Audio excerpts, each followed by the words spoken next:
Hi, this is Sammie W, and today we're going to work on the following problem.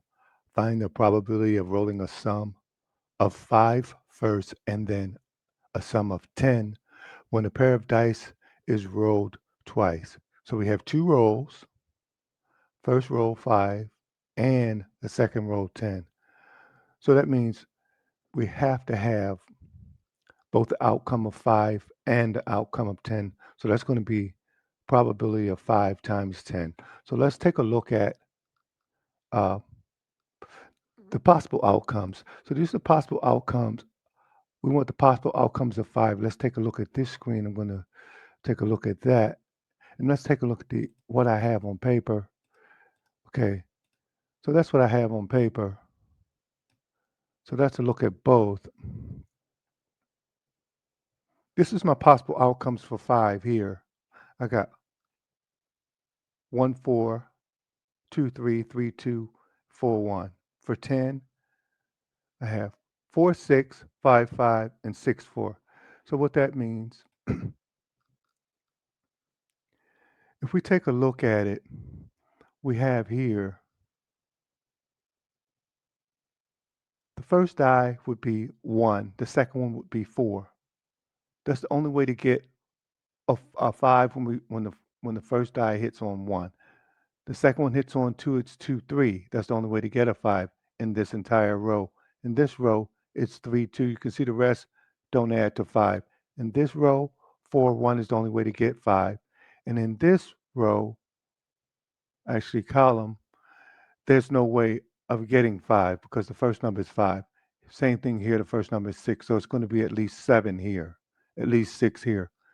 So once again, my only total outcomes, possible outcomes of 5 are 4, 1, 4 here, 2, 3, 3, 2, 4, 1. The total, 6 this way, 6 that way. So that means this entire group of outcomes is 36. Same thing with 10. We have to start with at least 4, and that's 4, 6. That's the only way that's the minimum way of getting 10. In this row, 5, 5. Here, 6, 4. So we only have 3 outcomes of 10. So if we look at what I wrote, again, we have those outcomes. So that's going to be the probability of 5, just 4 ways. Probability of 10, 3 ways.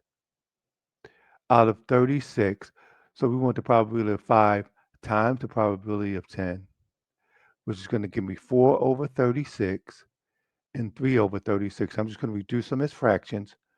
4 goes in 36 one time, and that goes in 4 goes in 4 one time, goes into 36 9 times. 3 goes in 3 one times, goes into 36 12 times.